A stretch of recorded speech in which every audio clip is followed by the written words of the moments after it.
So, hello everybody, I'm Rosanna Turrisi and I'm going to present the paper called EasyCall Corpus, a dysarthric speech dataset that is about a new resource and specifically about a new speech dataset of Italian commands.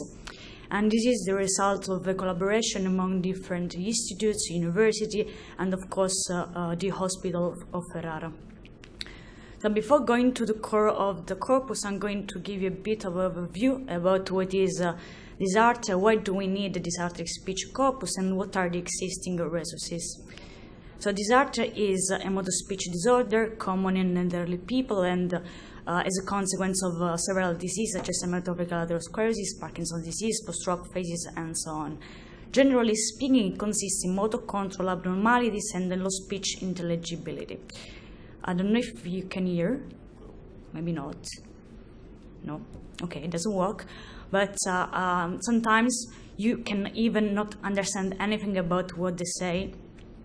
We can individuate common tendencies in dysarthric speech, such as abnormal pitch, abnormal rhythm, acceleration or deceleration in the speaking rate, but the characteristics of the speech vary based on the type and severity of dysarthria. So we have to face a high speech variability.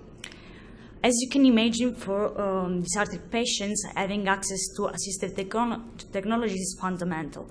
Because, for example, due to motor impairments, they cannot interact with devices, so they need a control voice application or device. Or, for example, the intelligibility is so low that they need a machine to enhance their speech or to translate the speech into a text. So in this context, automatic speech recognition systems are fundamental and essential to improve their quality of life. In a previous work, we compared, in collaboration with the University of Toronto, the order rate on a dysarthric corpus between achieved by humans and the two commercial ASR systems. And as you can see, the ASR systems completely fail at dysarthric speech, and they also have an error that is higher than human. The problem is that only few and limited datasets are available, so they are not able to catch all the variability within dysarthric speech. Here, I'm going to just give you a list of the main datasets. In American English, that is the richest container of resources, and in Italian for comparison with this work. So in American English, we have these three main datasets that are the Torgo, the NERMUS, and the Universal Access Speech. In the Torgo, the advantage is that we also have articulatory recordings as well as the acoustic ones, and these are recorded from 7 healthy and 8 dysarthric speakers. Then we have the NERMUS dataset containing 17 short sentences with a fixed structure from 11 dysarthric speakers, and then the Universal Access Speech, that is the largest corpus, with 541 words recorded from 19 speakers with cerebral palsy. If we look at the Italian side, it's not that good. We have work from Petorino et al., in which we have 15 healthy and 11 dysarthric speakers, but all patients are affected by Parkinson's disease with mild dysarthria, so this does not cover severe dysarthria, for example, that is the most challenging one. Then we have all speak corpus containing 25 commands related to basic needs such as I'm thirsty, I'm hungry. And this is recorded from 13 healthy speakers and 17 patients with amyotrophic lateral sclerosis. But this dataset is not publicly available. And very recently, the Arianna et al. Published this new dataset called IDEA, in which there are from 45 to 211 isolated common words from 45 dysarthric speakers. So in this case, we have a very high number of speakers, but a limited number of recordings. Also, they only have maximum 3 repetitions for each recording. So in this work, we are attempting to overcome the limits of the existing corpora, and specifically in 2 directions. We wanted to get a higher number of speakers, and to do that, we included participants with all degrees of dysarthria and also healthy speakers. And on the other side, we wanted to have a higher number of repetition. So now you have to think that when you collect data, the amount of time is very limited, because patients tend to get tired very soon. So we decided to focus on a small vocabulary, only on commands, instead of recording a large vocabulary. So within the same amount of time, we could record more repetitions of the same word. So now I'm going into details about both aspects. The first one is about participants. We included people older than 18 and all the type of dysarthria that are related to, for example, Parkinson's disease, Huntington's disease, amyotrophic lateral sclerosis, and so on. We excluded the patients with aphasic syndromes or dementia or intellectual disability. In total, we collected recordings from 24 healthy speakers, including 10 females and 40 females, and from 31 dysarthric speakers, including 11 females and 20 males. So, as I said, we focused on commands, specifically on Italian commands. So when you focus on commands, you have to focus on a task. And we thought that the first problem patients may have to face is the interaction with the smartphone. And the main use of a smartphone is to call caregivers or the family. So we focused on the task of making a call. And we designed the corpus so that it can use in the future to develop a contact smartphone application to type and call phone numbers, save new contacts, and with additional options such as adding rapid favorite contacts using the speakerphone and so on. Also, we imagined that to call Marco, for example, we could not say directly the name Marco because it would be unfeasible to record all the proper names in the word. So we imagined that an hypothetical voice control smartphone application should work through a sequence of commands. For example, open contact application, scroll down to the letter M and scroll down until you reach the desired contact, and then call and end the call. Also, we wanted to design the corpus in order that it is more it can be used in real life. So we thought that patients may adopt uncommon words or expression because of disabilities or just because they are usually older. So to get a reliable sequence of commands, we administered them a survey of 10 questions, where we asked them to imagine to call home and to do that through a sequence of commands. For each step of the sequence, we asked them to answer to a question in which they could choose among the 3 plausible commands, 1 related commands, and the option other in which they could add their own choice. In this example on the left, we asked them to end the call and to choose between 2 variants of end the call, a third option that was stop, 1 unrelated command that is home, and the option other. We also provide a graphical support to better understand the task. So based on this survey, we designed the content of a recording session. And we had 37 commands, including the start contacts and other commands related to the task of making a call, and digits from 0 to 9. Then we also added 13 commands that are thought to straighten the ASR system. So they can be word near or inside commands or sentence phonetically close to commands. Then, based on the survey, we also updated the content of a recording session, and specifically we added 1 new command, and we decided to record 3 times the command start contacts, as this was chosen as key command to start this hypothetical smartphone application. In this table, I summarized the resulting dataset. We have on the left the list of control, on the right the list of patients. We assigned the code to each speaker. F&M stands for female and male. We assigned an S to control the speakers, and then we assigned increasing numbers to females and males. For patients, we also provide the type of dysarthria and the severity of dysarthria measured by therapy measure outcome, where 0 stands for absence of dysarthria and 5 indicates severe dysarthria. We also provide the number of sessions where we have in total 79 recordings and the total number of recordings.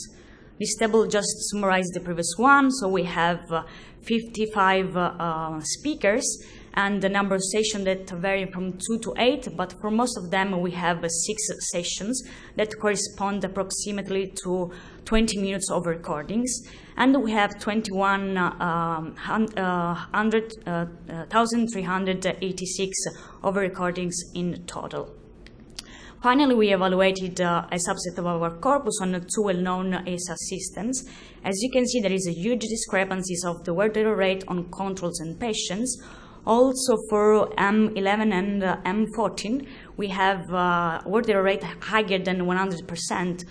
The main problem is that we use as true labeled command, but these patients have mumbling, so the ASR system is not robust to mumbling, and it cannot recognize very well. It completely fail, actually. So this emphasizes once again the importance of having this kind of resources and to build more robust ASR system. I concluded, and just the last thing, this corpus is public and free, can be downloaded at this link, where you can also find additional information, and if you need other information, don't hesitate to contact me. Thank you very much. Thank you. Are there any questions?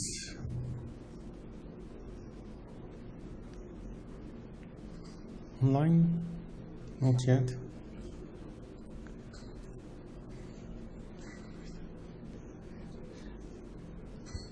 So I was wondering, maybe it's a not so qualified question again, but so we mentioned that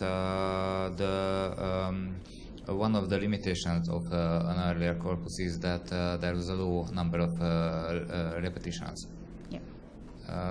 But I don't exactly see how it is a problem. So so ASR is going on a phonetic level anyway, so it's maybe not that necessary that we repeat the exactly same words. Yeah, it depends on what is the goal. For example, if you want to apply speaker adaptation techniques, you need to have a lot of number of repetition. I mean, there are algorithms that tend to do speaker adaptation with very few examples, but it is very difficult. So when you have a lot of number of repetition, you have more chances to do speaker adaptation. That is in this context is very important. There are works in which they do speaker adaptation and they get an improvement of 30%, for example. So in this context, it's pretty important. So we were doing practically speaker adaptation and context adaptation at the same time. Yeah, it would be an yeah. Then okay.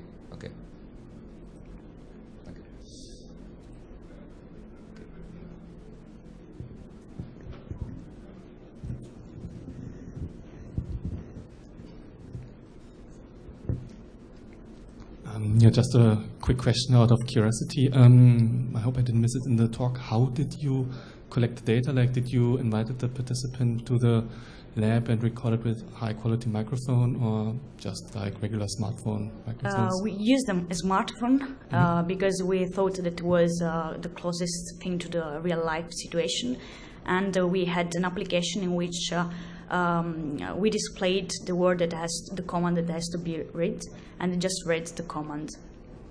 And then you let the speaker say all the comments one after another in a row, basically, in one session. Okay. Thanks.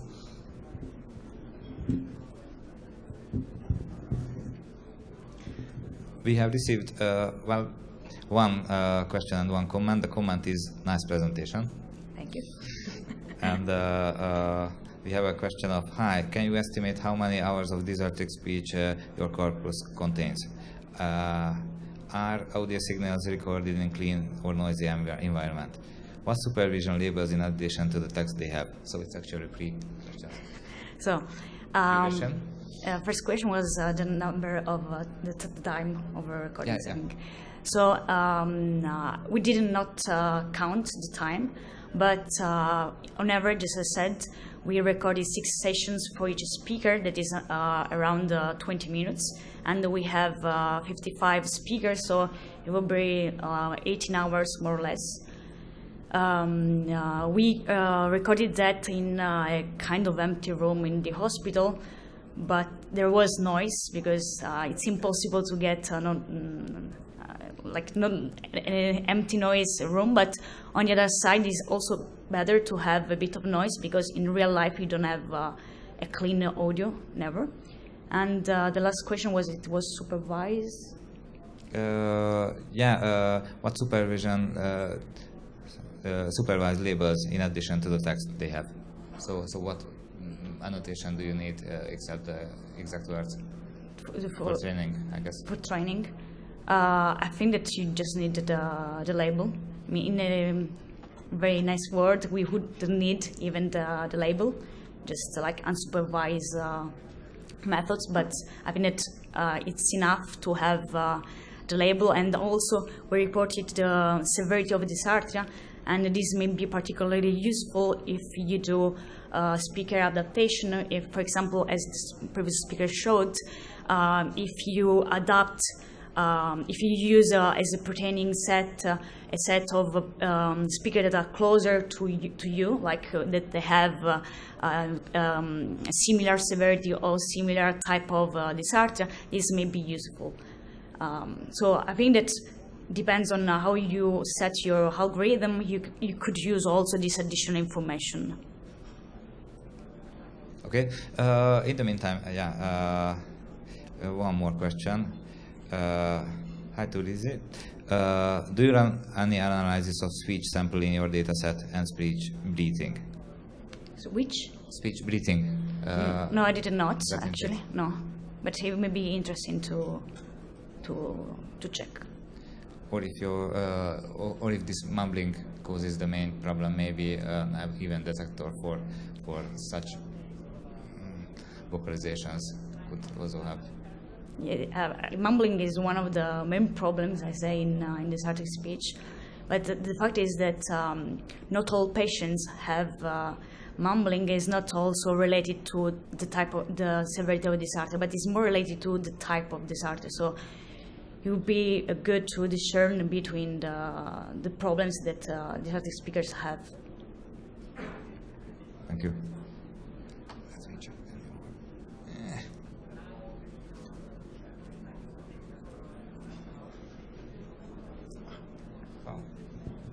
We do have people who want to come online. And we do have time still.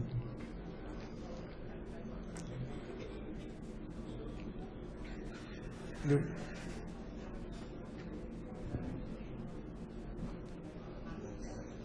Is it? No, it's not doing. And then the next second one.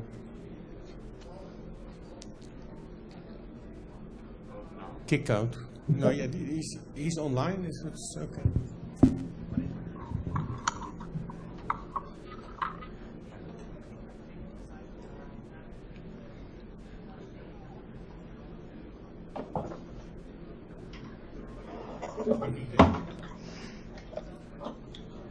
Oh, sorry.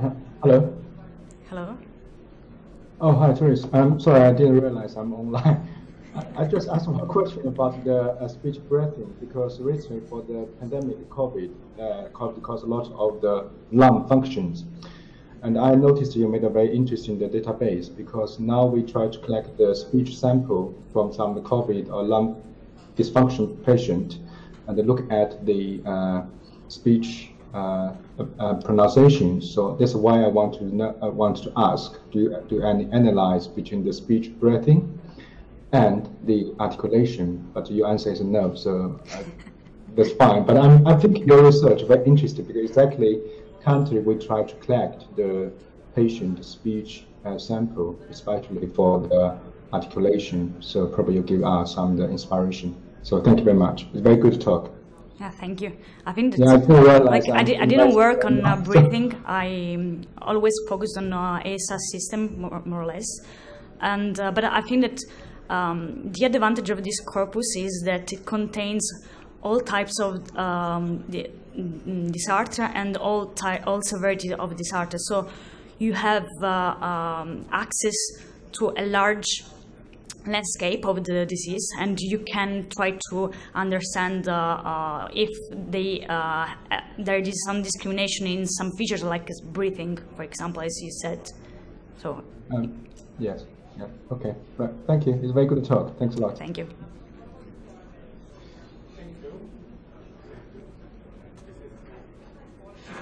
Is this functioning? Yeah, thank you again.